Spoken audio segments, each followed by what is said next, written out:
Taking a while. We are live. Oh, Countdown. oh, I don't know if it can hear us. We'll find out.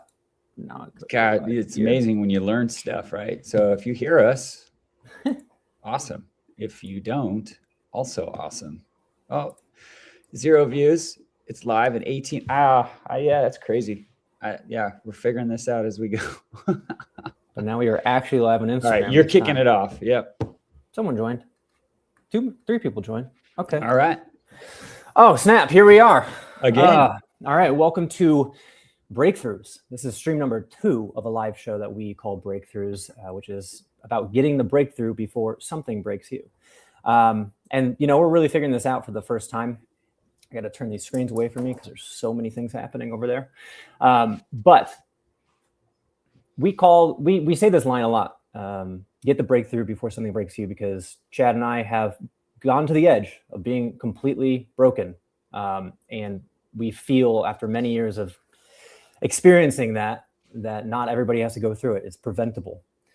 So this live stream is actually kind of what Chad and I have talked about for many, many years in the background. And we realize that it relates a lot to the show we make called Supply Run and all of our other projects. And we're like, you know what? We can help people get a breakthrough without having to go on Supply Run and do something major. We can just have these conversations. Hopefully it relates to you, and hopefully we help you figure some things out by approaching these topics in probably a different way than you've heard before. So anyway, with that in mind, Chad, how's it going, first of all? It's good. I'm going to follow up on that a little bit, right? So when we do these shows, these breakthroughs, I mean, obviously a lot of it's coming from our experiences with, quote unquote, like you said, being broken in a way. And ours was being broken from a health standpoint, right? Jake, your strokes, my cancer, and that stuff's not the content. That's the messenger only. But we realize, like, there's a lot of good stuff that we can disseminate to other people, and hence the idea of we're the step right before something happens, right? It's like the prevention part. That's what we're looking at.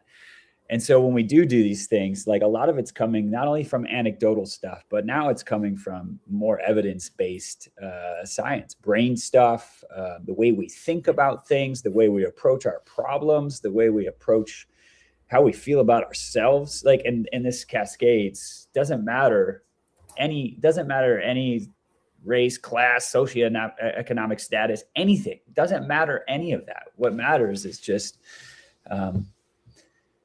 really, it just matters. And like how we approach our life so that we don't get to a place where basically you and I got to. So anyway, just following up on that, because I think it's important to say it's really about some of that evidence-based stuff to go with it, Yeah. And I think I mentioned it before in the first stream, which was like 10, 15 years ago. We thought we could help people in this sense because we had a lot of experience, but I don't know, I was probably like 25. Like, I don't even remember.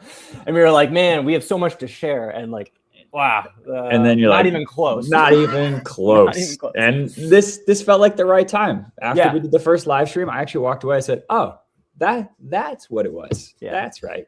And kind of going, like, we have had these conversations a billion times over. This is the first time we've just focused it into one kind of topic or micro problem per conversation. So because all these micro problems can lead to the big problem. Yeah. And it's funny because we don't know how to describe the umbrella of all of these micro problems. Sometimes it could be stuck or it could be adrift. In general, it's some sort of mental tension. That's how I think about it. It is something that you're struggling with, you don't know how to quite describe, but you need a breakthrough. It's like something is keeping you plateaued. And I'm glad you said that, because somebody actually just put a comment here. It says, what is this channel about? Right. So if you want, just one more time, explain what it is. Like, real quick though, in the one sentence. Yeah. So this is a live stream show called Breakthroughs, and it's how to get a breakthrough before something breaks you. And that something can be a lot of different things. But you too, Kobe. Sorry, Jake.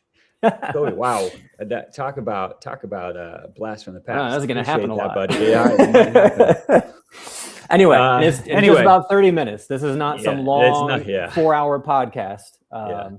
and it's going to be light. So yeah.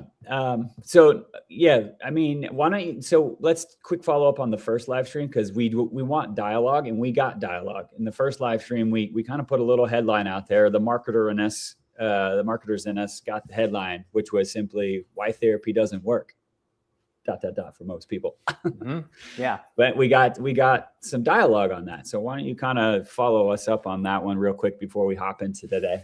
Yeah, I thought it was interesting. Again, it was the first stream, and therapy is a very big, broad topic. So I was kind of expecting, they're going to get might get a lot of different angles or different dialogue based on what we're about to talk about. And the one I got was actually interesting because there was a lot of text. So let me tell you, when I open a message and there's a lot of text, I'm like, oh God, here we go. Like, what is this about? I didn't know who it was when I first looked at it. And then I read it, and it was just a lot of thoughts and comments. It wasn't argumentative. It was, oh, I've tried this, and this really helps. And it comes back to what we talked about in our therapy thing, which was, it depends on your objective. It depends on the therapist. It depends on all these things. But if it is not helping you progress, then a change needs to happen. And that could be type of therapy, therapist, or not therapy at all.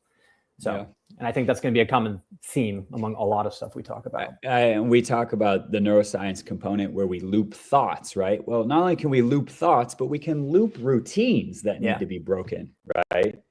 So anyway, all right, let's do what we're here to do today on perfectionism. Obviously, this is your topic. It's your topic because why, Jake?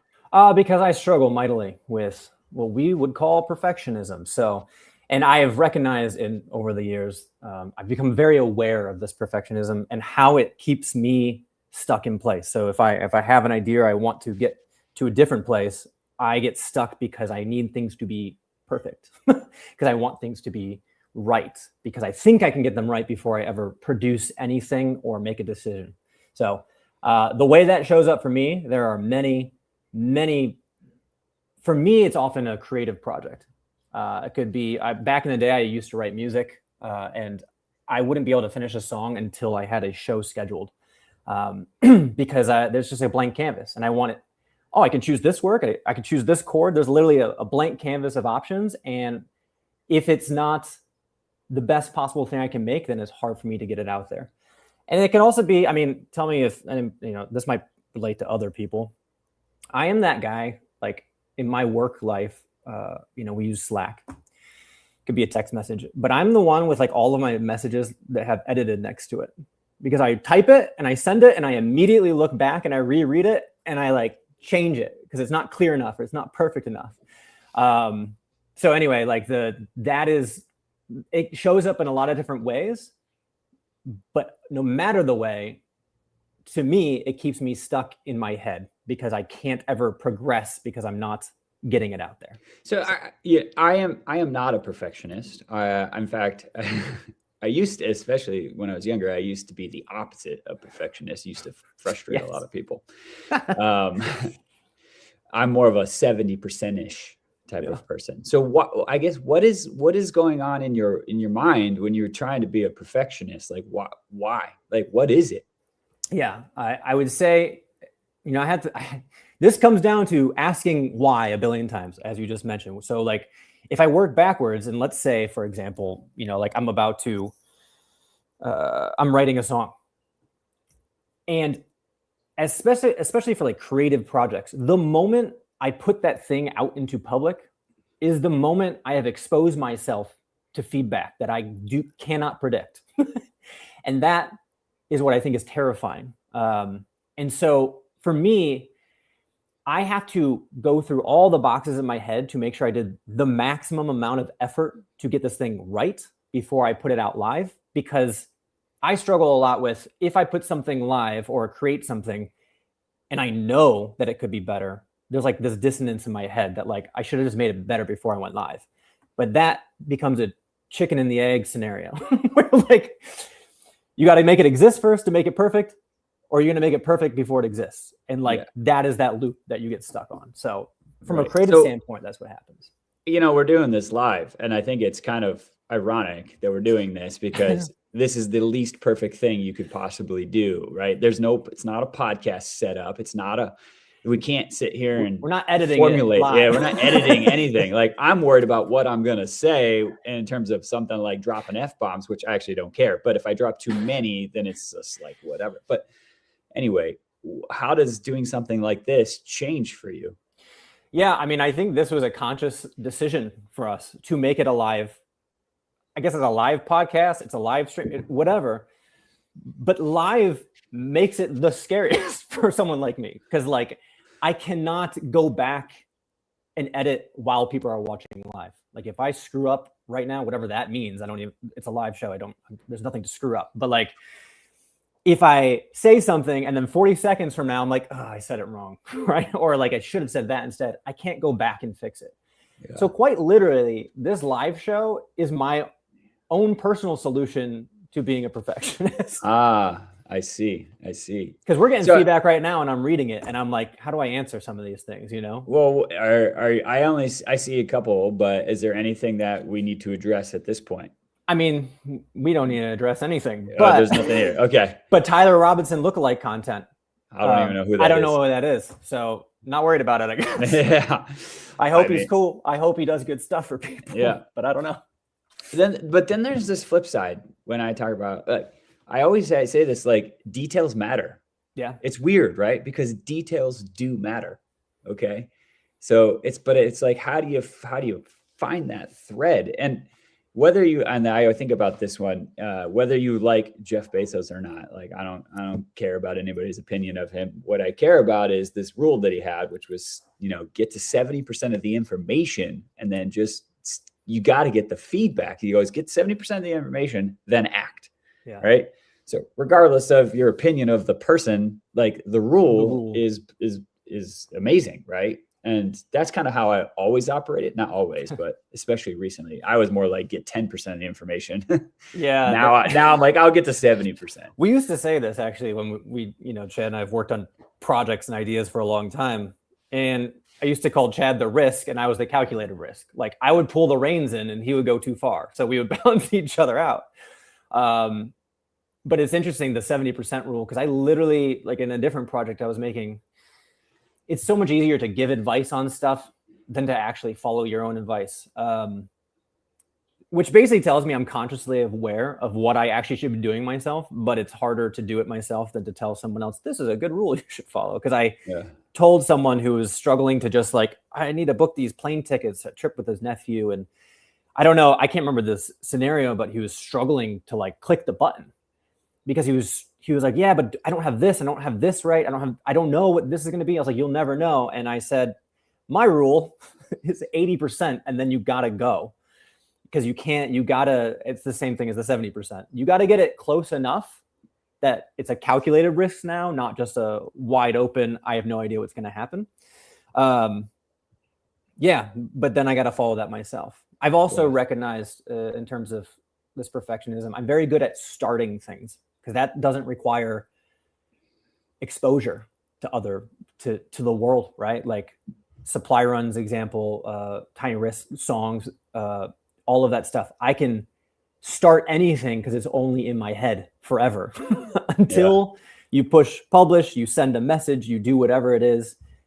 And all of a sudden that is like finishing the job. And so I'm very good at starting things, but not completing things, because when you complete it, it means it's real. And that is when it's stressful. And so for your world, it's like project based, like a new song, a new content idea, a new show, But the thing about perfectionism, it shows up everywhere. I got two things on that. One, personally, actually, first I'll start. I just heard the story the other day. A friend of mine was telling me about it's hard to go on vacation. Hard to go on a vacation because they don't want to take the time off out of fear that while they're gone, things won't be done right at work. Right? Like the thing about humans is we need actual downtime. So you need vacation, whether you're an employee, an entrepreneur, a mom, a dad, whatever, you need the downtime for rest. But if you're so worried about things at work or in the job or in the business to be so perfect that you can't trust other people to do the job, because of perfectionism, Mm-hmm. what is that holding you back from? Right? Like what an experience with your significant other in another place in the world or where another place in this country to enjoy that. Right. So it's kind of like perfectionism can show up and it actually can be destructive. It's amazing because Ellen Langer, right, PhD psychologist from Harvard, she talks about how every word, negative word, has the opposite. So like if you call somebody a perfectionist, right, that sounds kind of negative. Would you agree? Would I think, Jake? I think that's how people when people feel like they've got a problem, they would describe it as perfectionism. Yeah, but what if I just said, "Oh, he's very detail oriented"? Yep, slightly changes. It all of a sudden, it's more positive. I would come back with we could the I don't know, one of the hooks of this show is perfectionism is keeping you stuck, or perfectionism is keeping you from getting what you want. Could I also say being detail oriented is keeping you from getting what you want? I guess in a way. Yeah, it's a little more positive, but then you almost like accept it, like, oh, but I'm detail oriented. Yeah. The point is we're threading a needle here. Sure. And it's like, how do you be the person you're supposed to be, but not let the thing become the detriment, right? Yeah. You can't let it be. And the second thing was, when I first got diagnosed with cancer, I was like, they tell you it's, who are you going to trust? Western med, metabolic, you got all these different things. And they're like, you got to eat right. No sugar, none of this. Man, I tried to be perfect, right? No seed oil. And I went to a restaurant close to where I was, and it's not expensive, but you're like, it's decent. It's not a place you go to each day, right? And like, I paid a good price for what I thought was a good meal, and I find out they used canola oil to cook broccolini or whatever. And I found out, and I got because I thought the canola oil was the I just ruined my perfection. Yeah. I ruined my perfect diet that's going to save me. And I yelled at the staff. I was like, how do you put canola oil in this when I pay this amount for this? I'm dealing with this, like, and I'm sitting there. I'm like, dude, is that the thing? Is that the thing that's going to save me, is not having the canola oil in my broccolini? Yeah. I mean, you're trying to get to 100% before you live, like before you can do anything. And what did it create, dude? Incredible stress, which probably, as you've learned since then, that was a long time ago. What, 2 years maybe? Yeah, it was 2 years ago. The mental stress might be more of an issue than canola oil. That's it. The thoughts of perfectionism on my food literally created more mental stress, which actually creates the hormones of stress, adrenaline and cortisol, which actually puts the body in a worse place.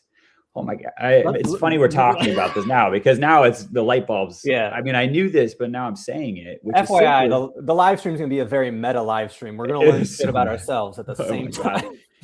But like, me being perfect about the thing created more chemicals of stress in my body that actually were more destructive than the canola oil itself.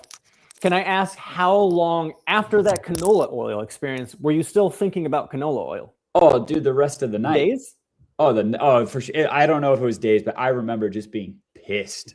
I was pissed for hours, thinking to myself, I just ruined all my cells in my body and all that shit. I couldn't believe it. It just creates so much stress. So I guess coming back to how does perfectionism keeping you in a loop? There's a lot of ways to describe this. We often talk about it as like not enough. We're operating on the same information over and over and over, and therefore nothing changes. So when we say things like stuck or adrift or whatever word it is that people feel, wherever your mental stress comes from, it often comes from not having new information to act on. It is, I need to eat perfectly. And actually, this is funny now, but it wasn't funny then. But that canola oil experience was new information. Like it was stressful, but it broke the loop of I need to be perfect all the time. It forced you to think, what should I do about this situation? I think about the woman who, wouldn't be able to go on a vacation because she was so stressed about work. Like she is on a loop of, I need to keep things the same all the time. Because the moment it is not the same, there is I've been writing about this a lot. Discomfort. There is a moment of uncertainty of what will happen, and that the brain hates uncertainty. The brain wants to stay efficient and safe and comfortable. But the paradox is you got to break that loop to get more information to understand if that's the loop you want to be on in the first place, you know? Very much so. I mean, this is, yes. So I have nothing there, but yes. Yeah. So I'm going back to perfectionism and a lot of, the takeaway of sort of just the content of perfectionism or being detail oriented is you can never get to 100% perfect because you have to make it exist or make the change in order to know. You don't know if it's 100% perfect right now or if it ever will be. It doesn't really matter. Perfect is subjective anyway. So like it could be anything. You know, it's funny, like people always talk about, I get so much advice because of my. So you give or get? Oh, I get. And now I give a lot, of course. So I'm like, oh, fuck it, I'm just going to give it. But when you're in the situation I'm in, people are just like, just be in the, it's just live every day, be in the present moment. Yet no one knows how to describe that shit, right? Mm-hmm. Being in the present moment is literally living with uncertainty. Yes. That's the only 100%. Way to be present, because you're either going to forecast the future, mm-hmm. like you're thinking and predicting the future most of the time based on your past experience. So your past, you understand, you're like, oh yeah, I see my past. And then I'm going to predict my future based on the past. So the real present moment is when you have no idea what the hell's going to happen. Everybody hates it. I'm writing a video script for a different project. And I literally wrote about this today. And I always think about this. There's the same mechanism. So you are present when you do not know what's going to. So if you know what's going to happen, I'm going to wake up, I'm going to brush my teeth, I'm going to go to the bathroom, I'm going to eat breakfast, I'm going to go to work. Work is going to be probably the same as yesterday. And then I'm going to come home and it's the same loop. And you cannot be present because you're forecasting like, okay, what's beyond tomorrow and the next day and the next day. And that is anxiousness at the end of the day, is imagining mm-hmm. things that have not happened yet. Mm-hmm. And then the past is ruminating on things that have happened and you can't ever change and you can't control. And being present is, I don't know what's going to happen right now. So I think I use this. People always use the fight or flight. I never think fight, flight, freeze. So I think about if you've ever gone skydiving, are you thinking about work tomorrow when you're falling from the fucking sky? No, you're just going like, like you are in the moment, because at that time, like, I don't know what's going to happen. Is the parachute going to open? What is that? What am I looking like? It's a whole novel experience. And so there's nothing, you're not thinking about the meeting tomorrow or the meeting that went to shit yesterday at work. Like nothing else matters. Same thing with, the whole bear thing. Like if a bear is chasing you, like you're not thinking about work tomorrow, like you're there. And those are like big, threatening, feel like a threat. But that same presence can happen with anything uncertain. So the moment you make a decision to do something different and it creates an uncertain outcome, right then you're like, oh my God, there's a little pit in your stomach. That's how I know I'm present, because I don't know what's going to happen, even if it's a small thing. Yeah. I mean, all amped up about it.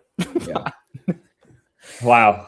So this is probably opening up more topics for later, which it definitely does. That's the whole point of these, because we're starting to figure out what we have an idea of topics we want to discuss each time, but this is now starting to open up new ones.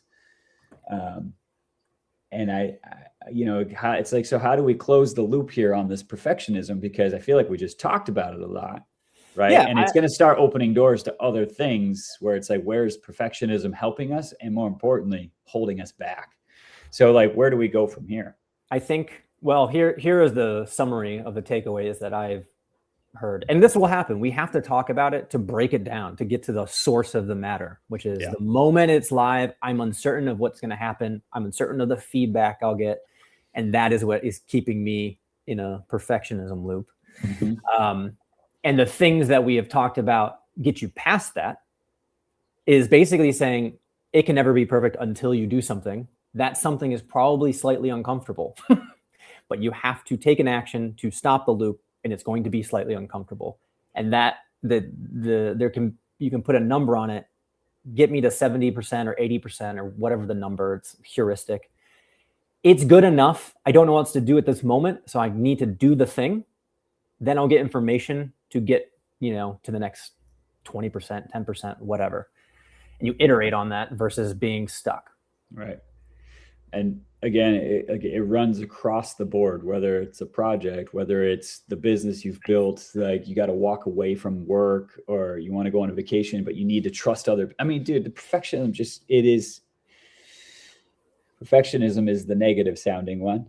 Detail oriented is a little bit more positive. It's like threading that needle. But I think the key here is if there is something that is if there's something that you want in life, and you are a quote unquote perfectionist, like Jake calls himself, the question is what decision do you need to change to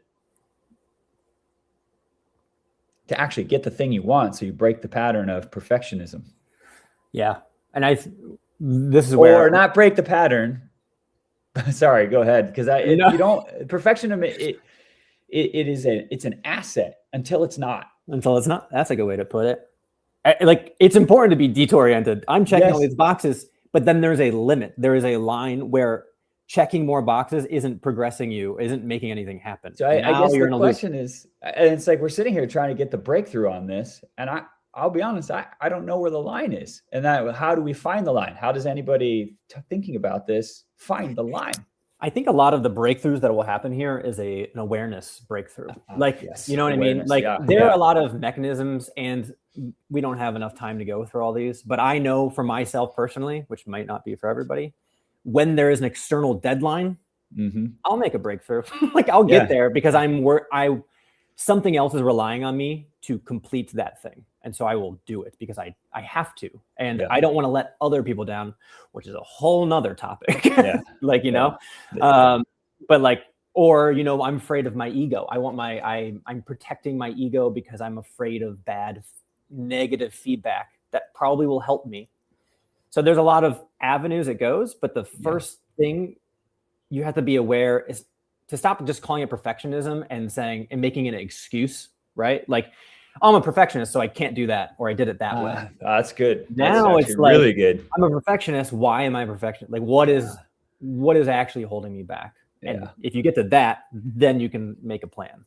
I was sitting here, I'm like, I don't know how to find a breakthrough on this. And you're right. The breakthrough is awareness. Yeah. That's it. Breakthrough is awareness that perfectionism it's more than just a label. Right. Yeah.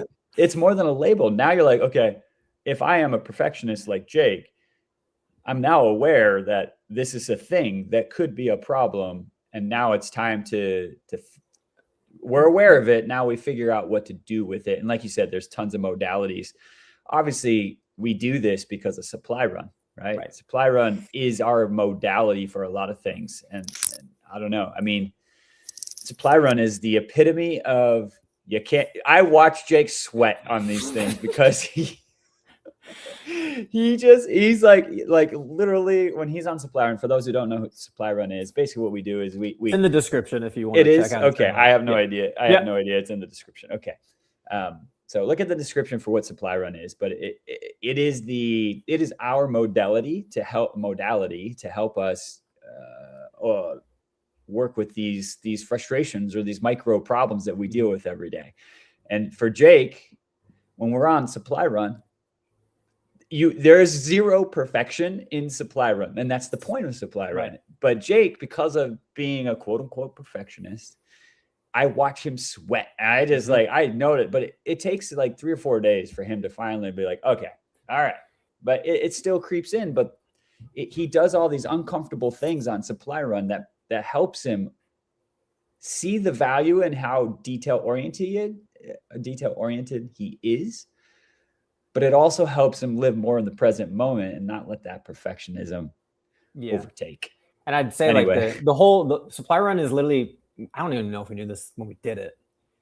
The whole value of Supply Run is built on doing things where we don't know what the answer is going to be. It's uncertainty at peak form.